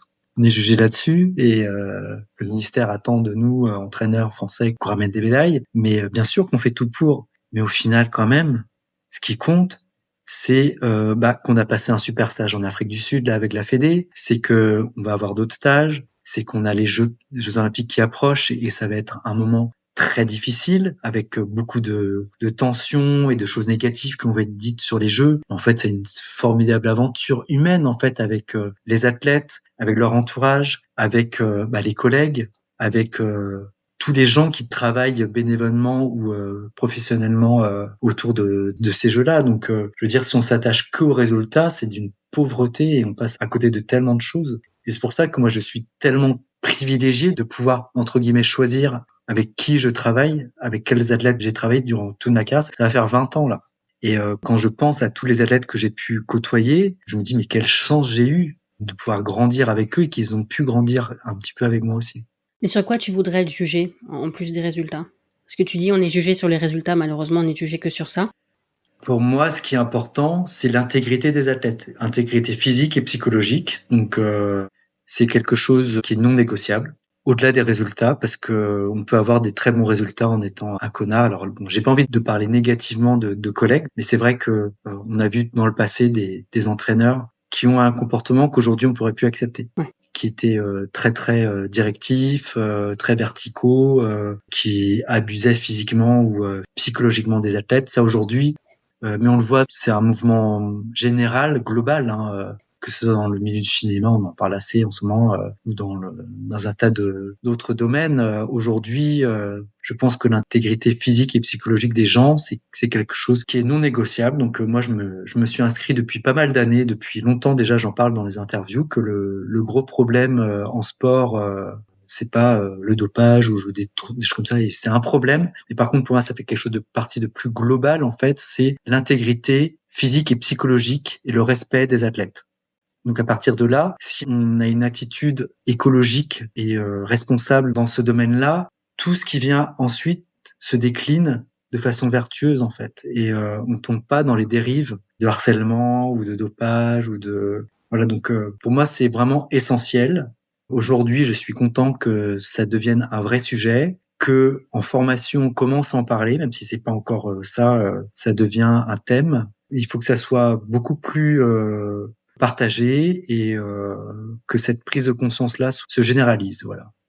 Ça fait un petit peu mal là sur le coup, mais ça fait longtemps que ça aurait dû être le cas et je trouve que c'est une évolution qui est positive. Voilà. Je voulais aussi te demander quelle était la part d'intuition dans le coaching. Évidemment, l'intuition, elle est possible que si on a déjà les connaissances théoriques de base et l'expérience. Elle n'arrive pas toute seule, l'intuition. Ouais, l'intuition, c'est un petit peu comme la culture, c'est ce qui reste qu'on a tout oublié. Il faut vraiment connaître toute la théorie, toutes les techniques, toute la substance de son travail pour pouvoir avoir de l'intuition, il me semble. On pense toujours de l'intuition en pensant on prédit un peu l'avenir, et je pense que c'est surtout une connaissance du passé pour avoir cette intuition. Pour moi, l'intuition, c'est un petit peu comme l'improvisation. C'est les musiciens qui peuvent improviser. C'est pas ceux qui ont aucune culture voilà. C'est vraiment ceux qui connaissent au contraire toute la culture et toute la technique de leur métier. C'est ceux-là qui sont capables de prendre des décisions et d'inventer sur l'instant. Mais en fait, c'est pas de l'invention, c'est juste ils recyclent tout ce qu'ils savent et ça prend une forme inattendue sur l'instant. Et nous, on est obligé de faire ça en tant qu'entraîneur. Quand un athlète dit ah, j'ai plus envie de faire cet abdo-là, trouve un autre. Bah voilà, hop, il faut trouver ou quand il y a un ischio qui queen, hop, il faut trouver autre chose ou le stade est fermé, hop, il faut trouver autre chose. Ça nous est arrivé où il n'y a pas le matériel qu'il faut, ben voilà. Si on a bien travaillé avant, si on est bien organisé, en général, on a un plan B ou un plan C en tête. Chaque séance, il y a toujours un plan B ou un plan C. Mais quelquefois, on n'a pas. C'est un problème totalement imprévu et il faut être capable de trouver la solution dans la seconde. Vraiment, il faut être hyper réactif. Et si on n'a pas ça, on perd la confiance de l'athlète. Donc, c'est d'autant plus important. Non seulement on a la séance est foirée, mais en plus l'athlète se dit, ben, disons le coach à quoi il sert, quoi. Donc voilà, c'est très important l'intuition. Donc ça, c'est ma définition, mon approche de l'intuition. C'est peut-être pas la seule ni la meilleure, mais en tout cas c'est comme ça que je fonctionne. Est-ce qu'il y a des choses contre-intuitives dans l'entraînement? Alors les choses contre-intuitives, pour moi, c'est la différence entre ce qu'on peut observer et l'intention des athlètes et ce qu'on peut mesurer. Par exemple, si on est sur le lancer du marteau, plus la performance augmente en termes de distance de lancer, meilleur est le résultat. plus courts sont les tours au marteau, les 4 tours. Alors que l'athlète, lui, il va avoir l'impression inverse. Il va avoir l'impression qu'il reste encore plus longtemps au sol et qu'il y a encore plus de longueur et d'amplitude. Donc voilà, c'est deux choses différentes entre l'intention et l'impression de l'athlète et ce qu'on mesure. Donc ça, c'est contre-intuitif. Ok. Il faut faire très attention avec les datas, la mesure objective, les chiffres, etc. parce que ça peut être totalement contre-intuitif par rapport à l'athlète. Si je vais voir Quentin Bigot en lui disant bah non, en fait, ça va de plus en plus vite et il faut retirer ton pied le plus rapidement possible pour aller plus loin, en fait, ça va faire l'inverse, quoi. Il va précipiter son mouvement, il va donner des coups d'épaule et il va réduire son rayon pour aller plus vite. Donc ça va être totalement contre-productif. Donc voilà, il y a des choses contre-intuitives à l'entraînement. Il faut être vraiment très vigilant à ça parce que toutes les datas et la numérisation et l'objectivisation dans l'entraînement peuvent amener à ces malentendus. Dans le documentaire Le garçon aux chiffres qui t'est consacré, tu dis à un moment « Gagner, ça rend pas heureux. Il y a plein d'athlètes qui pensent que gagner, ça rend heureux. Il faut qu'ils continuent à le croire, sinon ils arrêteront. » Ça, c'est une phrase de Linford Christie, en fait. Ok. On a l'impression que c'est de moi. En fait, non, je rends à César ce qui est à César. C'est Linford Christie qui a dit ça. Mais si gagner, ça rend pas heureux, c'est quoi l'intérêt? Je sais pas si je redirais la même chose aujourd'hui, mais pourquoi pas. Enfin, du coup, j'essaie de me mettre dans la tête de Linford Christie. En fait, il s'est dit ça après les Jeux de Barcelone. Il se dit ah bon, c'est tout. Je suis champion olympique. Ah bon, bah mince. Alors je crois que c'était encore mieux. Mais ça l'a pas empêché de remporter le titre mondial l'année suivante en 93 et de courir encore plus vite. Donc c'est pas non plus une catastrophe ni la fin d'une carrière. Non, mais après, je pense que gagner, ça rend heureux si on partage cette victoire. Je me souviens que quand Oluwafasuba, justement, fait moins de 10 secondes, on était contents tous les deux, très très contents, et j'avais personne à qui le partager, quoi. J'ai pris l'avion, je suis rentré à Rennes, tout le voyage, j'étais, waouh, mais avec qui je peux partager ça? Je suis rentré chez moi, ben, tout le monde s'en foutait, en fait. J'avais personne à qui partager ce truc-là. Alors que quand Quentin Bigot fait vice-champion du monde, il y avait plein de personnes avec qui partager, et c'était d'autant mieux, voilà. Ouais. À l'époque où Oluwafasuba a fait ses meilleurs résultats, t'entraînais déjà Ronald Cognon? Oui, oui. Et avant et après, il est arrivé en cours, mais Tu les as entraînés en même temps ou ensemble? alors il y a eu des séances ou des stages où ils se sont entraînés ensemble, mais en fait, ils ont fait peu de séances ensemble. Enfin, la même séance. Je me souviens en 2008 sur un stage qu'on a fait à Athènes, ils étaient en opposition, mais c'est pas terrible en fait parce que en fait, ils avaient des qualités différentes. C'est-à-dire? Olu était un très très bon partant, donc en fait, mettre Ronald avec Olu en départ, c'était l'échec assuré pour Ronald, quoi. Enfin, alors que je les aurais mis sur des 120, 250, mais en fait, ils étaient jamais au bon moment. Ronald aurait gagné en permanence, donc voilà, c'était pas sur les séances qu'ils ont pu faire ensemble. Ouais, des fois c'était un peu compliqué, quoi, parce que puis même ils avaient pas les mêmes objectifs au même moment. Je me souviens que quand on s'est retrouvés en stage ou sur des séances en même temps, Olu, par exemple, il devait en faire moins. Je me souviens d'un stage où il préparait les championnats d'Afrique, et c'était juste avant, donc lui, il avait fait le gros du travail avant, alors que Ronald, au mois d'avril, lui, il a encore le temps. Donc je me souviens que Ronald disait « oh, j'ai tout ça à faire et tout », alors que lui, il fait que ça. Oui, mais lui, il a fait ça avant, Ouais. et tout. Donc des fois, faut... Non, puis le plus dur, c'était de les réunir au final. Il y a eu un stage en 2007 qu'on a dû annuler au dernier moment parce que Ronald se blesse au mollet en janvier 2007. Ça l'a pas empêché de faire un bon hiver, mais voilà, ça aurait été un stage super où là, du coup, ils auraient été au même moment, mêmes objectifs.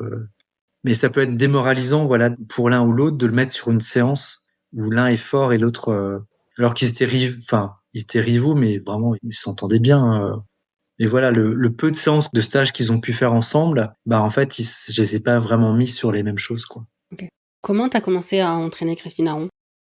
Alors Christine Aron, je l'ai commencé à l'entraîner après les Jeux de 2008. Elle se fait sortir en quart de finale, blessure à l'ischio.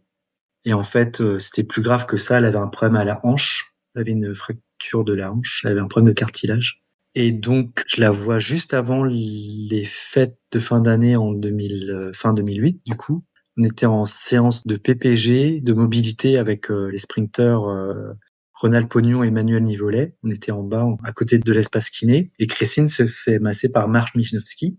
Et à un moment donné, elle fait Pierre-Jean, est-ce que je peux te parler tout à l'heure Et en fait, elle a juste dit ça. Et il y a Ronald et Manu qui se mettent en face de moi comme ça. Elle fait, dis oui, comme ça. Oui, oui, oui, oui. En mode accepte. Et j'étais là, mais oui, ok.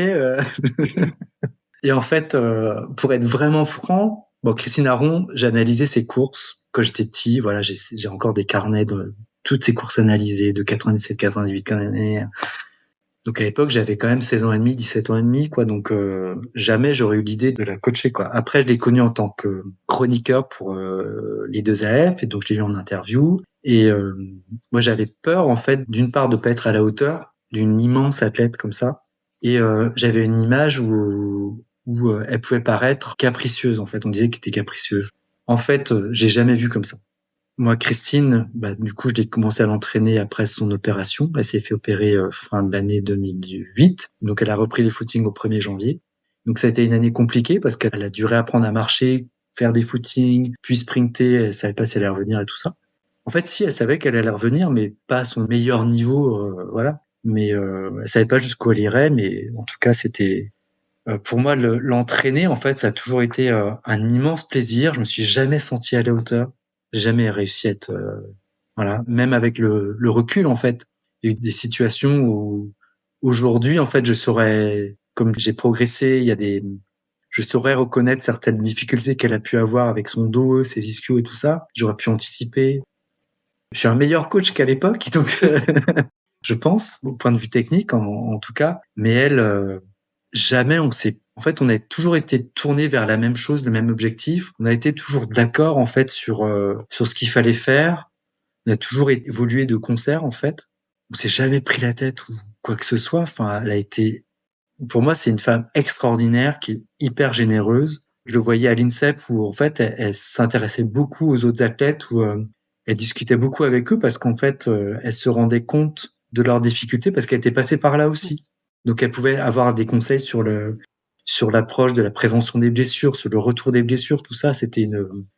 Elle avait énormément d'expérience à partager et à chaque fois, elle pouvait le faire, en fait. Donc, quand elle était sollicitée ou des fois, elle allait vers les autres comme ça. Mais moi, j'ai énormément appris avec elle. Et je me souviens qu'une fois, quelqu'un de la Fédé m'a dit, bon, tu sais, Christine, c'est pas l'avenir et tout, faudrait que tu penses à ton avenir à toi, nanani, nanana. J'étais là. Qu'est-ce que c'est barbant de penser à mon avenir alors que j'y ai jamais pensé. Mais par contre, pour moi, être au quotidien avec Christine Aron, j'apprenais énormément, quoi. Même si je savais qu'elle ferait plus 10,73, pour moi, peut-être qu'elle ferait moins de 11, et je pense vraiment qu'en 2012, elle aurait pu s'en approcher, du moins. Pour moi, ça a été des années extraordinaires de la coacher. Les gens ne comprenaient pas forcément, elle, ce qu'elle cherchait, parce qu'elle avait déjà fait beaucoup de choses dans sa carrière. Elle avait 35 ans, 36, 37, 38 passés, ça, voilà. Elle avait déjà un enfant, etc. Il y a même un entraîneur qui avait dit elle ferait mieux de s'occuper, elle me l'a dit à moi, elle ferait mieux de s'occuper de son gamin. Enfin, j'ai entendu des choses quand même hallucinantes. Et non, mais pour moi, c'était des années extraordinaires. J'ai vraiment appris énormément sur la technique de course et tout ça. Et avec moi, elle a appris qu'elle pouvait être aussi très performante en faisant moins, parce qu'elle avait l'idée qu'il fallait faire tout plus, plus, plus, plus, plus. Et je pense que j'ai appris une chose, en fait, c'est d'en faire moins, en fait, que moins veut dire plus, quoi. Que on n'est pas obligé de passer 5 heures en salle de musculation pour progresser en voilà. Avec moi, elle a fait ses records en développé couché et en squat en faisant moins, en fait, en étant plus fraîche et plus disponible. Tu me diras, ça l'a pas permis de courir plus vite, mais peut-être que en fait, ça lui a permis de courir parce que en s'entraînant comme elle le faisait avant, elle se pétait tout le temps, en fait, elle était tout le temps fatiguée. Donc voilà, c'est des choses. Mais bon, moi, je les ai pas apprises toute seule non plus. Ces choses-là, c'est Merlin Otet, Kim Collins, que j'avais interviewé en 2007 ou 8 pour World Athletics. Il m'avait expliqué comment il s'entraînait, tout ça, comment il avait réussi à être performant à 35 ans passés. Merlin Otet aussi, qui me donnait des conseils. Voilà, donc ces choses-là, je les ai apprises de l'expérience d'autres, et puis j'ai pu la transmettre à Christine, qui certainement la transmet, j'espère, d'une manière à d'autres gens. Donc voilà, donc vraiment des très bons souvenirs, et puis on est toujours en contact. Et là, à Budapest, avant les mondiaux, j'étais en stage avec Quentin Bigot à l'INSEP, et j'ai dit à Christine que j'étais là, et en fait, elle est venue à l'INSEP. Et c'était une surprise, en fait, pour Quentin, parce qu'il savait pas du tout qu'il venait. J'ai dit, il y a un invité surprise, voilà. Et en fait, au lieu de faire notre séance de muscu avec Quentin, on devait juste prendre le café avec Christine. On devait partir en muscu après. En fait, on est resté 3 heures à discuter avec elle. Ils ont parlé, eux, en tant que champions, médaillés mondiaux, ils ont pu échanger sur des choses que eux, ils connaissent, que moi, je connais pas, je suis pas médaillé mondial. Et voilà, l'approche du haut niveau, ce que ça veut dire, les efforts que c'est, les déceptions qu'on peut avoir, les difficultés, tout ça. Et puis, Bah, quelquefois, une discussion avec Christine Aron, ça vaut 10 séances de muscu, quoi. Vraiment, pour la motivation et les choses qu'on peut en ressortir, quoi, c'est sûr. J'espère que les athlètes amateurs qui écoutent cet épisode ou d'autres, qui peuvent aussi en retirer des choses en écoutant les parcours, l'expérience d'athlète. C'est un peu l'objectif du podcast. Mm. Si c'est pas indiscret, à partir de quand tu as commencé à gagner ta vie avec l'athlète? J'ai commencé à gagner ma vie en 2016 quand je suis parti en Chine. Avant, je gagnais pas. Non, j'étais au RSA. En fait, je suis sorti des Beaux-Arts diplômé. Mon diplôme, c'était l'entraînement de Fasoba. Donc, j'ai présenté son entraînement d'une manière plastique aux Beaux-Arts, qui s'intégrait totalement dans la pratique plastique et historique de l'histoire de l'art, etc. Donc, voilà. Après, je me suis inscrit en IUFM, mais le jour de l'examen, je devais partir au championnat du monde de Moscou. Donc, j'avais un avion à prendre. Et c'est pendant cet examen, je me suis dit, le sujet, là, franchement, il me parle pas du tout. Je sais pas du tout quoi, ça ne me parle pas. Et donc, je suis parti au milieu de l'examen. J'ai rien rendu. J'ai rendu feuille blanche. J'ai dit, en fait, non, c'est pas ça avec ma vie. Là, j'ai championnat du monde avec un athlète exceptionnel. Bah, l'IUFM, je pourrais le repasser dans 10 ans, dans 20 ans, quoi. Si, par contre, là, les mondiaux, non. Ils vont pas se représenter, les mondiaux de Moscou. Mais bon, du coup, ben, j'avais pas de job à côté, quoi. Donc, je suis resté vraiment au RSA pendant, de 2006 à 2016. À l'époque, c'était le RMI. Et donc, voilà, j'avais 450 € par mois. Il fallait que je pointe chaque mois pour l'entretien avec où est-ce que j'en suis dans mes démarches, etc. Voilà. Et donc, mon premier contrat, c'est en 2016, voilà, quand je suis parti en Chine. Et après, quand je suis revenu de Chine, j'ai été employé à Athlétisme S Métropole jusqu'à l'année dernière, enfin 2023. Et depuis 2023, je suis entraîneur national pour la Fédération française d'athlétisme. Donc, je suis entraîneur et j'ai aussi une mission dans l'optimisation de la performance, optimisation de la performance. Et pourquoi tu as accepté le travail en Chine? C'était pour des questions financières? C'était pour l'expérience? C'était pourquoi? Alors, au début, je devais aller aux États-Unis. Ok. C'était en 2000, fin 2015, je pense, ou je sais plus trop quand. Altis, le groupe d'entraînement Altis, où il y avait Dan Pfaff, qui était l'un de mes mentors à l'époque, Stuart McMillan, Andreas Bem, qui entraînait Harris Merritt, tout ça, c'est des gens avec qui je discutais depuis des années. En fait, ils me proposent de venir entraîner là-bas, à Phoenix, avec eux. Je dis oui. J'avais un groupe à Montgeron, donc j'entraînais éveil athlé, poussin, benjamin minime. Voilà, j'entraînais tout ça, plus mon groupe de corps 400 haies, plus des hurdleuses internationales. Donc voilà, j'étais très occupé, mais je gagnais pas ma vie en fait du tout. Et puis j'étais tout seul, et puis avoir cette opportunité de bosser avec mes mentors en fait. Voilà, j'ai dit oui. Et quelques semaines plus tard, en fait, ils me disent ah bah finalement non, c'est pas à Phoenix, c'est à Shanghai. On a un poste pour toi à Shanghai. J'étais ok. Et en fait, j'avais des mauvais souvenirs de Pékin, des Jeux de Pékin en 2008, parce que les deux athlètes que j'entraînais se blessent en entraînement de relais. Et je me souviens que j'avais du mal à trouver où bouffer à Pékin à l'époque, en 2008 et tout. Enfin, j'étais un peu perdu dans cette ville, et donc j'avais pas forcément des bons souvenirs. Et j'ai quand même accepté. Donc je suis parti à Shanghai, et ça a été vraiment une année extraordinaire pour moi, une année très très difficile parce qu'il faut énormément bosser. On a une pression toutes les semaines. On doit rendre des comptes en permanence en fait sur ce qu'on a fait et sur ce qu'on doit faire. Et avant les compètes, il faut prédire nos résultats, etc. J'avais des rapports à faire sur des athlètes que j'entraînais pas, et que heureusement que j'avais filmé déjà il y a 2 mois avant parce que j'avais quelque chose à dire. Sinon, enfin voilà, c'était super dur mais super challenging, et ça s'est très bien passé pour moi en fait. Donc même si c'était encore une fois très très dur, et j'ai des collègues pour qui ça s'est pas bien passé, donc vraiment j'ai énormément appris. Je me suis rendu compte là-bas qu'en fait j'avais 10 ans de retard, que j'étais plus du tout à la page en prépa physique ou sur un tas de choses en fait, sur l'utilisation de nouvelles technologies, etc. Et donc là, ça m'a vraiment mis un petit coup de boost quand même de voir que j'étais à la rue. Parce que à fonctionner un peu tout seul, même si j'ai l'impression d'être ouvert et de discuter avec mes pairs, etc. Et des athlètes aussi qui me bougeaient, en fait, non, j'avais vraiment pris du retard. Donc, il a fallu que je me mette à la page, que je bosse avec des prépas physiques, avec des kinés, etc. Voilà, donc j'ai énormément progressé en un an. Tu as travaillé avec des Français, avec un Nigérian, avec Suisse, un Grec, des Ouais, Chinois. Sénégal, je sais pas si on l'a dit. Non, j'ai pas dit non. Tu as pris à droite à gauche des différentes choses. Qu'est-ce que tu retires de toutes ces expériences avec des nationalités différentes? En fait, à chaque fois, c'était un peu le hasard, hein, face ou bas, c'était le hasard. Le seul hasard, c'est les Français, parce que je suis français, donc on peut trouver une petite logique. La Sénégalaise, c'est Nima Faye, et la hurdleuse, en fait, c'était ma voisine, donc j'ai pas les bien loin, c'était ma voisine, elle habitait au-dessus de chez moi. Et on a préparé les Jeux de Moscou, les championnats du monde, les Jeux de Moscou en 80, non, on n'était pas les championnats du monde de Moscou en 2013 et les mondiaux en salle à Sopot en 2014. Incroyable, une femme extraordinaire aussi, Nima Faye. J'ai énormément appris avec elle. Avant, je coachais pas de haie à haut niveau et avec elle, voilà, ça a été super, génial. Pas seulement parce que elle faisait des tiep et des et des poulayassa extraordinaires, mais parce que voilà, c'était une athlète super investie, super généreuse, voilà, très douée, tout ça. J'ai vraiment adoré l'entraîner. Après, voilà, à chaque fois, ça a été des circonstances. Jamais j'aurais pu planifier quoi que ce soit. En fait, j'ai jamais planifié de devenir entraîneur, ni d'entraîner les athlètes que j'ai entraînés. Après, j'ai eu cette inconscience totale d'accepter. Ça, c'est vraiment l'inconscience. Parce que si j'avais vraiment été sérieux et me serais dit, non, déjà, trouve-toi un métier, fais un vrai métier. Ensuite, tu n'as pas les compétences. Non, tu n'as pas les compétences d'entraîner Ronald Pognon ou Christine Aron. Qui es-tu pour, en fait, croire que t'es qualifié pour ça? Mais ça a été pareil pour tout, en fait, qu'on m'a proposé d'écrire pour l'I2F à l'époque. Non, tu ne parles pas anglais, tu n'écris pas anglais, donc tu vas pas commencer à écrire des articles. Pareil pour Le Monde, quand Le Monde m'a proposé de faire des chroniques, en fait, non, j'ai pas fait d'école de journalisme, donc qui es-tu pour... Mais à chaque fois, j'ai eu cette folie, c'était vraiment pas de...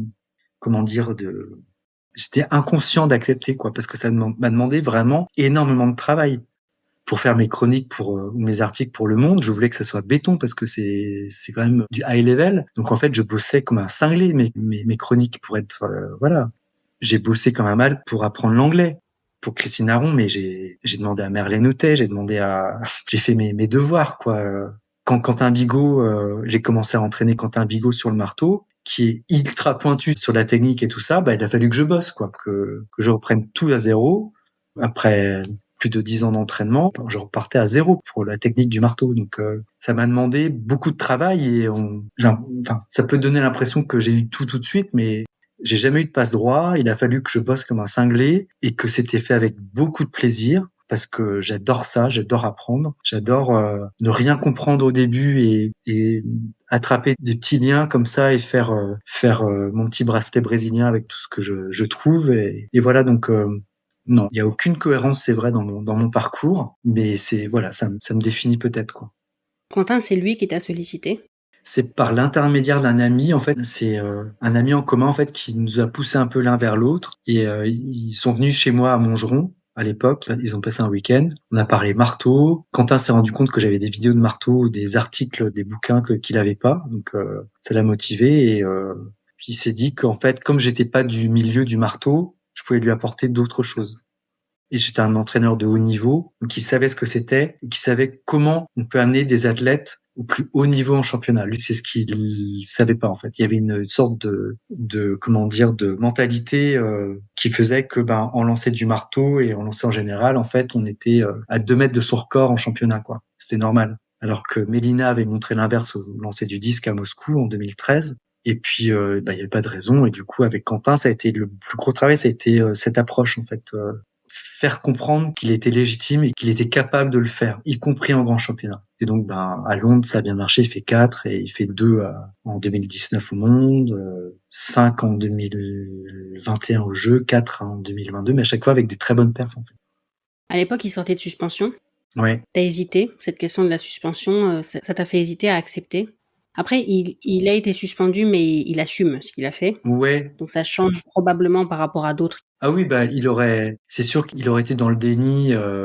Pour moi, il aurait pas été crédible et ça aurait été la menace en fait qu'il puisse continuer en fait. Mais le fait qu'il ait fait cette démarche de contrition et de reconnaissance en fait de ce qu'il avait fait, de faire ce travail sur lui-même et aussi de dénoncer ce qui se passait, ce qui lui a causé des ennuis aussi. Mais bon, voilà, c'est comme ça. Le fait d'avoir purgé cette suspension, le fait d'avoir changé de culture quasiment, le fait de venir avec moi, c'est une autre culture. Et ça m'a permis de voir qu'il était dans une démarche de progrès, de changement. Après, j'ai surtout accepté parce que moi, j'allais apprendre une nouvelle discipline. Le marteau, c'était vraiment peut-être la discipline qui me correspondait le moins parce que c'est en rotation, tout ça. Je suis pas très bon en rotation. Je suis plutôt un gars en translation. En plus, on va vers l'arrière. On se déplace en rotation vers l'arrière. Alors, truc totalement anti-PJ, quoi.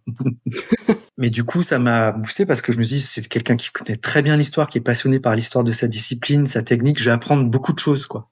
J'avais beaucoup de documentation et donc le marteau pour moi c'est Bondarchuk, c'était la périodisation de l'entraînement, c'était comment on fait des séquences d'exercices et de thèmes d'entraînement dans l'année. Donc je connaissais plutôt bien Bondarchuk. Donc c'est une légende dans le sport parce qu'il a en même temps champion olympique, coach du champion olympique et recordman du monde et docteur en sciences. Donc il y a personne en fait qui connaît aussi bien sa discipline que lui, quoi.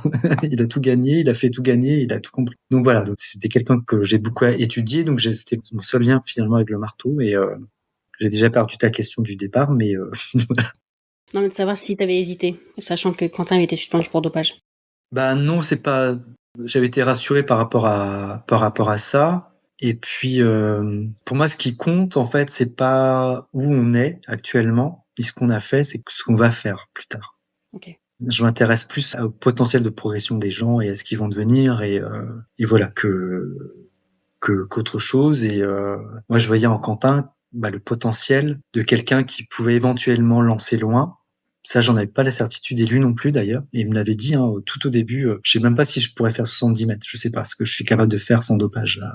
Et donc, ça a mis du temps, mais au bout de 1 an et demi, j'ai vu qu'il pourrait faire quelque chose. Et d'ailleurs, j'ai quitté Shanghai parce que avant même qu'il fasse 4e au monde, j'ai pris la décision de rentrer parce que je savais qu'il pouvait faire quelque chose. Et du coup, sa 4e place à Londres a validé le fait que j'avais peut-être quelque part raison de rentrer, en tout cas de croire en lui. Raison de rentrer. Je sais toujours pas si j'ai pris la bonne décision de rentrer de Chine. Hein. Les gens ont pas compris pourquoi je suis parti en Chine. Ils ont dit mais complètement cinglé. Qu'est-ce qu'il va foutre là-bas? Mais les gens ont encore moins compris pourquoi je suis rentré. Ils me disent mais complètement cinglé de quitter son poste.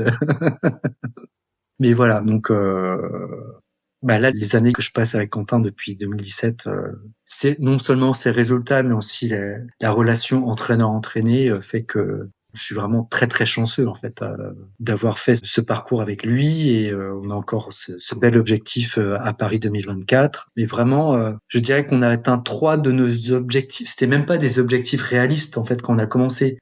Une médaille mondiale, faire 80 mètres, pour lui c'était pas possible. Il a fallu que je lui montre que c'était possible. Ça a été mon plus gros travail, en fait. Il reste une médaille olympique. Voilà. Si on fait 3 sur 3, ça serait génial. Mais voilà, même si ce qui compte, c'est aussi, tout ce chemin, rendre possible ce qui paraît impossible et, les progrès qu'on a fait tous les deux en tant que personne. Voilà, ça, c'est inestimable. Quel regard tu portes sur l'athlète actuel et sur l'opinion de certains qu'il faut changer certaines choses pour rendre l'athlète plus attractif et en inventant de nouvelles règles, en modifiant certaines épreuves, tout ça?